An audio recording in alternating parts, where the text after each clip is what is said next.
Good evening and welcome to NTD News. I'm Don Ma in for Stephanie. Here are today's top stories.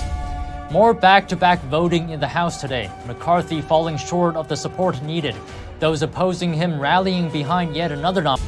Buffalo Bills safety Damar Hamlin shows signs of improvement, but the cause of his cardiac arrest is still a mystery. One cardiologist is asking some tough questions. The driver of the Tesla that plummeted down a California cliff has been arrested. Authorities say the accident might have been intentional.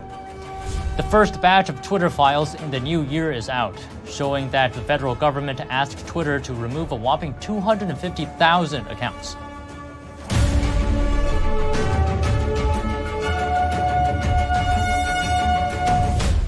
How long will it take for Congress to elect a speaker?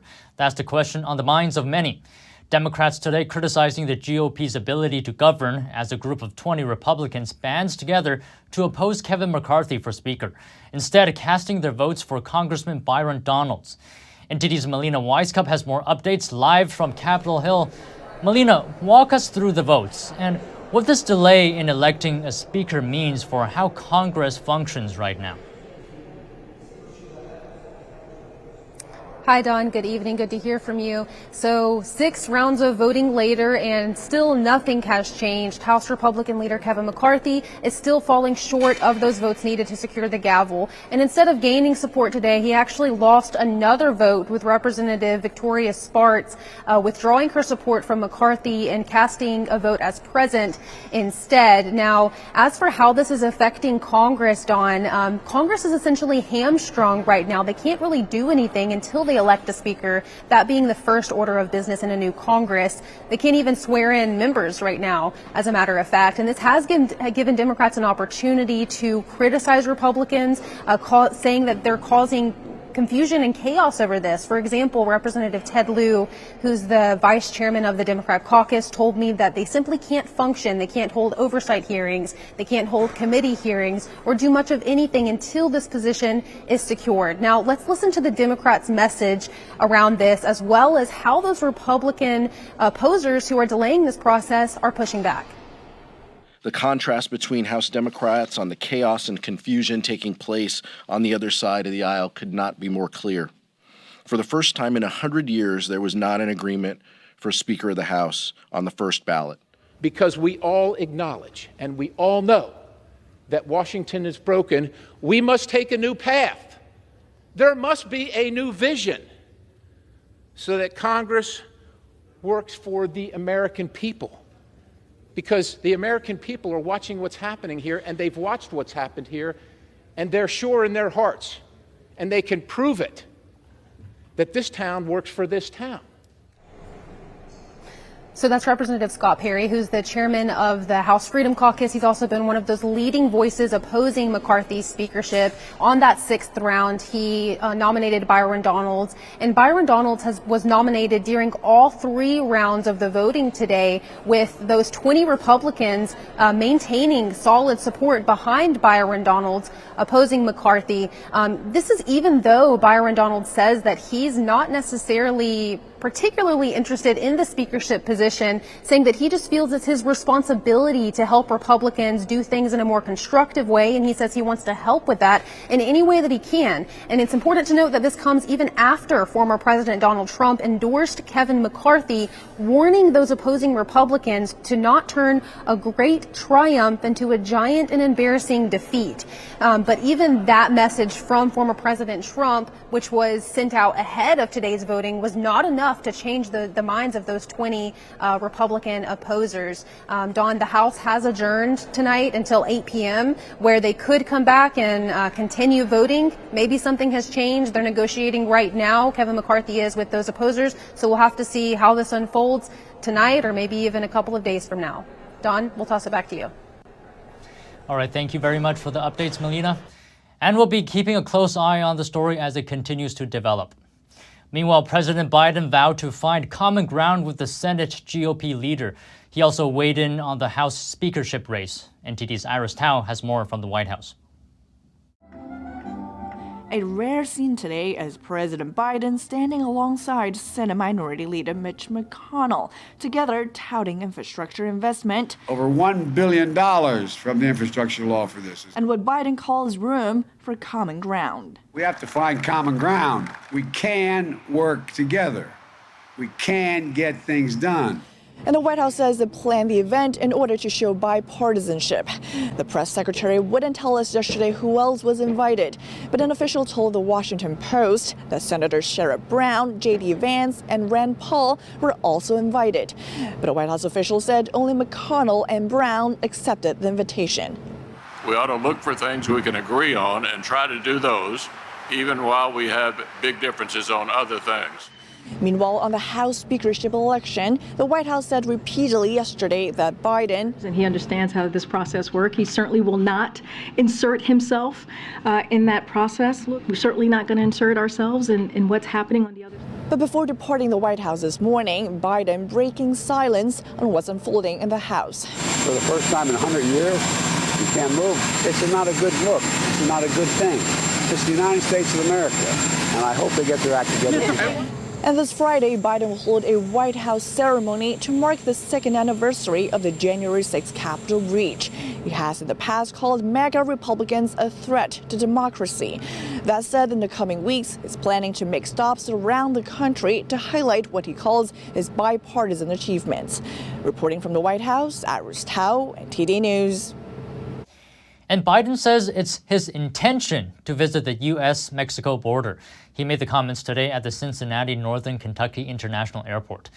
The visit could happen during his trip to the North American Leaders Summit next week. It will be Biden's first trip to the border during his presidency. And Buffalo Bills player Damar Hamlin is still in critical condition. NTD's Dave Martin spoke with a medical expert on what happened. Here's Dave now.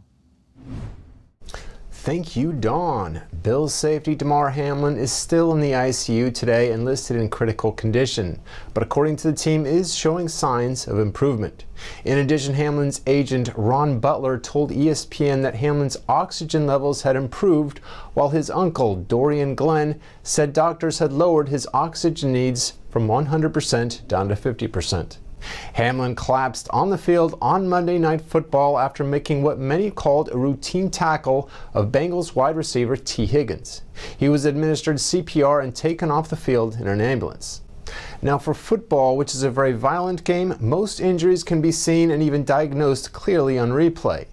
This kind of episode is rarely seen, and while the prevailing opinion has been that this was caused by something called commotio cordis, not every medical expert is convinced. So with commotio cordis, it's a strike in the chest with a baseball, lacrosse ball, and then the player goes down right away.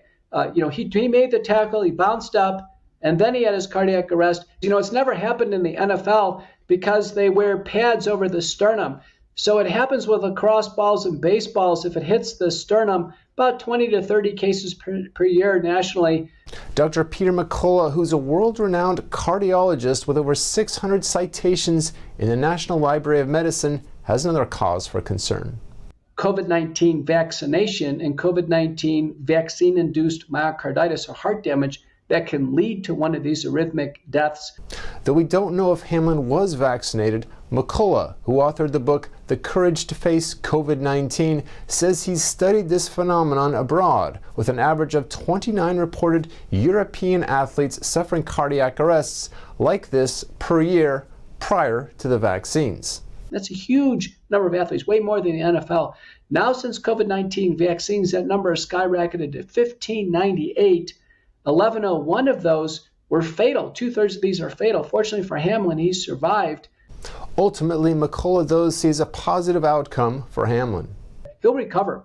He'll be able to come off the ventilator and hopefully get a full neurologic recovery.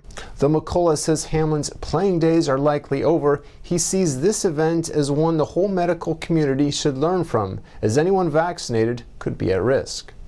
We're owed an explanation. There's an ethical obligation to do so because other people could be at risk. Whatever the cause, we wish Hamlin a speedy recovery. And that's all for Sports News today. Back to you, Dawn. Thanks, Dave.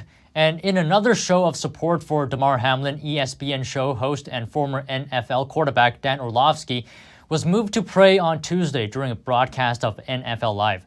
After saying he heard the Buffalo Bills organization said they believe in prayer, he bowed his head and prayed.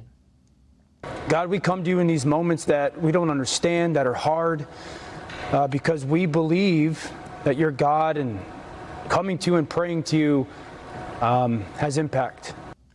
Orlovsky continued his prayer asking for strength and healing for Hamlin. Since Hamlin collapsed on the field, people across the country have rallied in support and prayer.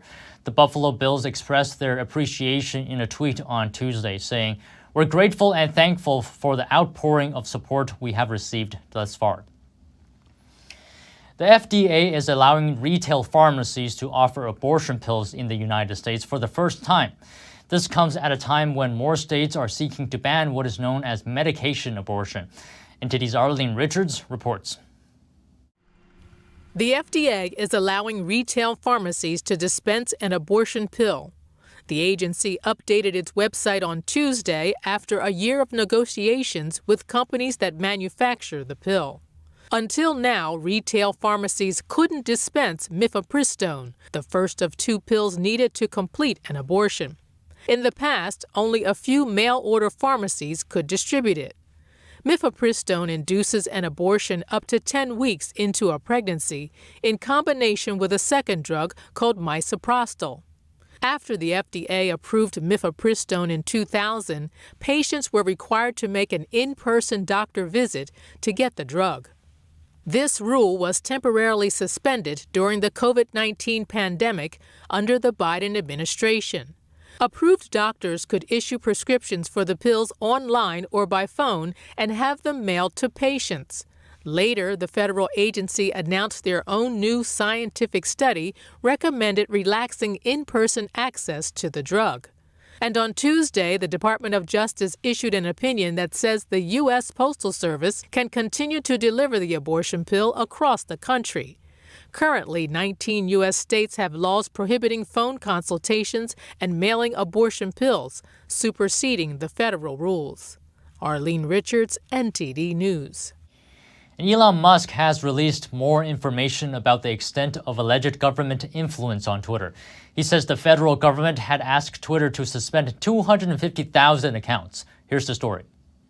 Elon Musk on Tuesday replied to a Twitter thread saying, quote, U.S. government agency demanded suspension of 250,000 accounts, including journalists and Canadian officials.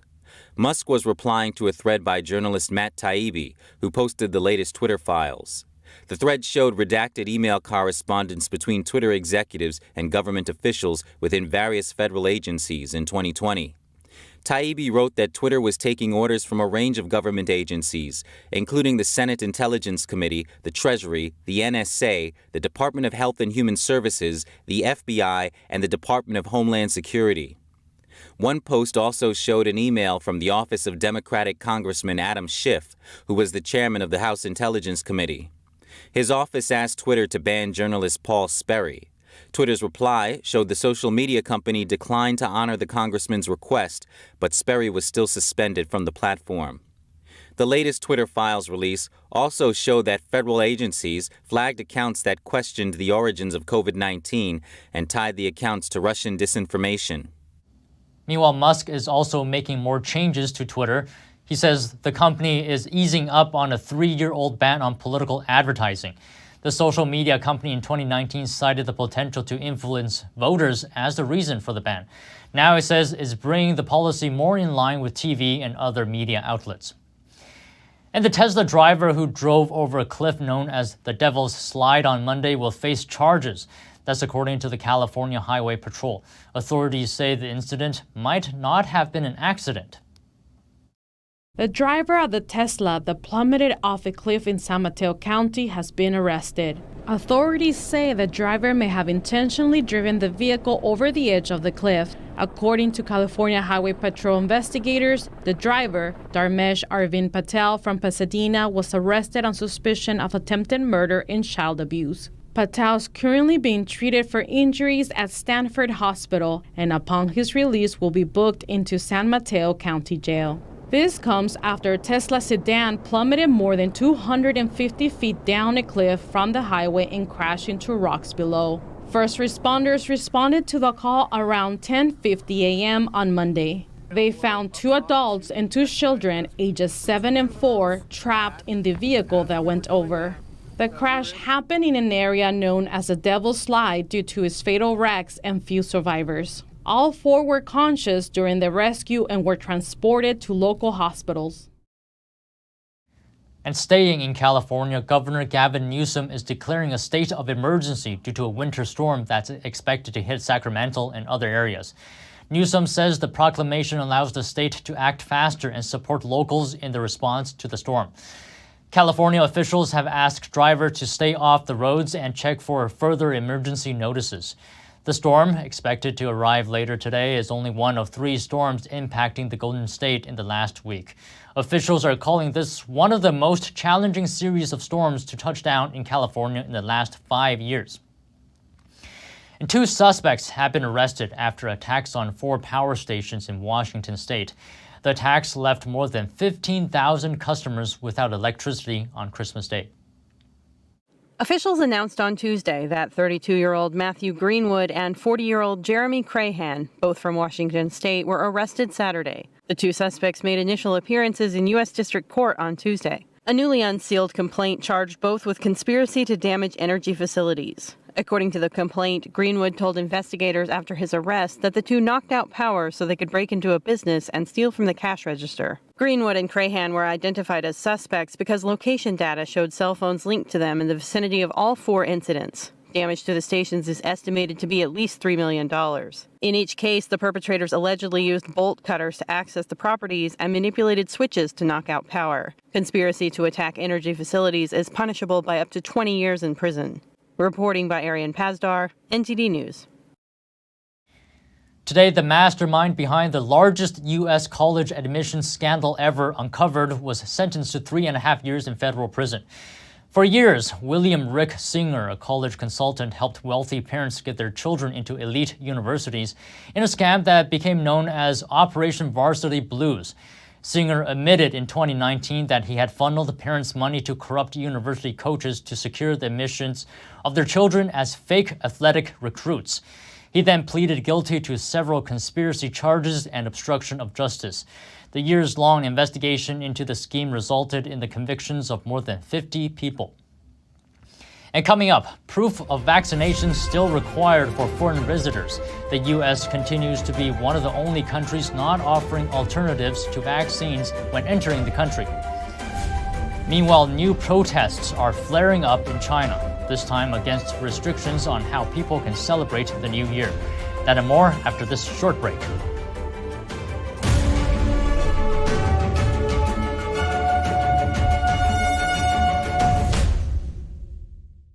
Freedom is not free, and neither is the truth. In order to bring you the facts, our reporters are out there on the front lines getting the true story. Some of them served 10 years of prison in China. We've been censored on social media. Our Hong Kong printing offices were set on fire, and we've been repeatedly attacked by the Chinese Communist Party. But no matter what, we believe that you deserve the truth, and so we'll continue to bring the truth to light. Head on over to getepic.com and try honest journalism that is based in truth and tradition. We'd love to have you on board.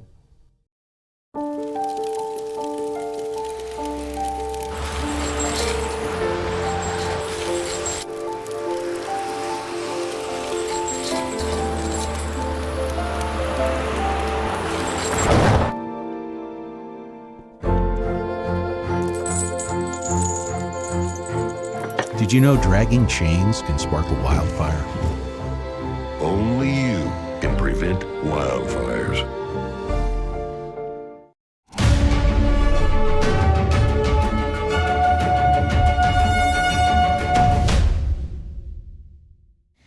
The TSA extends a requirement for visitors to the U.S. to be vaccinated in order to enter the country. This makes the United States the only Western country that still has such a rule. Here are the details. The Transportation Security Administration, or TSA, has issued a so-called emergency amendment which extends the requirement for visitors to the U.S. to show proof of being fully vaccinated against COVID-19. This directive is effective from next Monday to April 10th. It applies to almost all visitors, excluding U.S. citizens and lawful permanent residents. This makes the U.S. one of only a few countries worldwide to have vaccine proof as a requirement for entry for non-citizens. Most other countries offer alternatives for the unvaccinated, such as requiring a negative test, a quarantine period, or proof of immunity, which comes from a previous infection, for example. There are only 4 countries with similar rules to the U.S. Those are Pakistan, Indonesia, Ghana, and Liberia. According to the CDC, being fully vaccinated means having received an accepted single-dose vaccination or a second dose of a 2-dose series at least 14 days in the past. There is no need for a booster dose to achieve the criterion. The TSA says their vaccine requirement will advance safety and security of travelers, government workers, and more. The amendment reads that the policy is intended to limit the risk that COVID-19, including variants of the virus that causes COVID-19, is introduced, transmitted, and spread into and throughout the United States, potentially overwhelming United States healthcare and public health resources. However, the CDC director in August noted that vaccines can't actually prevent transmission. She told CNN in an interview, "Our vaccines are working exceptionally well. They continue to work well for Delta with regard to severe illness and death. They prevent it. But what they can't do anymore is prevent transmission." In recent months, policymakers and big parts of the general public have also acknowledged that vaccines do not prevent transmission. New protests broke out in at least 3 Chinese cities during the New Year holiday. This time it's over restrictions on how people can celebrate. And among China's COVID-19 deaths, many are experts in top academic institutions. NTD's Ellie Hart has more. 1 month after the blank paper movement saw protests sparking across China, new demonstrations erupted again in at least 3 Chinese cities, this time during the New Year holiday. Thousands of people were reportedly involved. Monday night, citizens in central China's Henan province destroyed and flipped over a police car. This after police arrested a citizen for setting off fireworks in Zhoukou City. The angry crowd surrounded the vehicle, preventing officers from taking the citizen to a police station. Some protesters smashed the car's windshield and windows. Others climbed onto the car's roof and danced. In the end, they overturned it. At least 2 people were arrested on site. For years, the Chinese Communist regime has banned the use of fireworks across the nation. But some cities have since loosened the rule to allow citizens to fully celebrate the first New Year since COVID-19 lockdowns lifted. Though some cities kept the ban in place, the issue came to a head during the protest. In another video clip shared online, one protester is heard saying, quote, "People of Xuchang City, let's fight." Xuchang is another city in Henan province. On New Year's Eve, more than 1,000 people gathered in the streets there. They celebrated with fireworks despite a police presence on site. Over in northern China's Shandong province, one car set off fireworks while driving through the area, with a police car on its tail. Another car was stopped by a police officer, but the driver continued setting off fireworks anyway. Another video shows city workers using fire extinguishers to stop citizens from lighting the fireworks. Over in Nanjing City, a crowd of what appeared to be hundreds of people broke down a police blockade. It was set up to surround the statue of Sun Yat-sen. Sun is known as the father of the nation in Taiwan and the forerunner of the revolution in China. That's for his contribution in overthrowing China's last dynasty. He was a promoter of democracy. Elsewhere, a highway in Henan province saw New Year's Day protests. Hundreds of bank fraud victims gathered there to bring attention to the issue and demand their money back. A spike in deaths among senior experts from China's top academic bodies. That's as the CCP virus sweeps across China. The CCP virus causes COVID-19. The most recent number, 24 top experts died in December.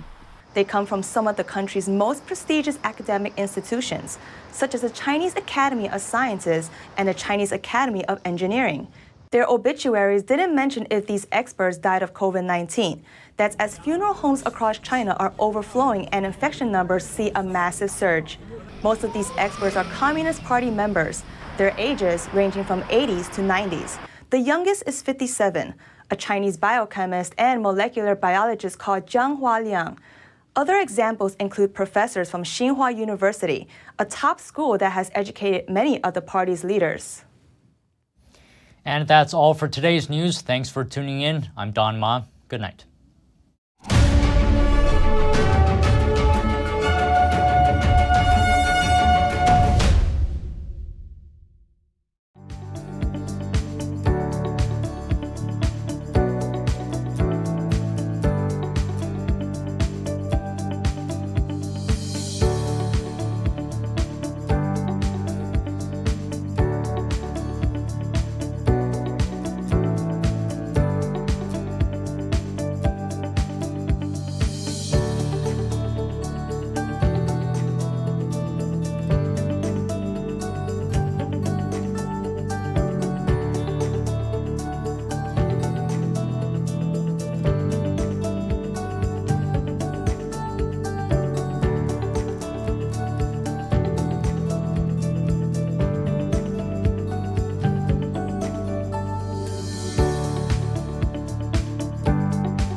Thanks for watching us on YouTube. Did you know YouTube only keeps selective videos on its platform? So if you want to make sure you get the full picture, just subscribe to our newsletter.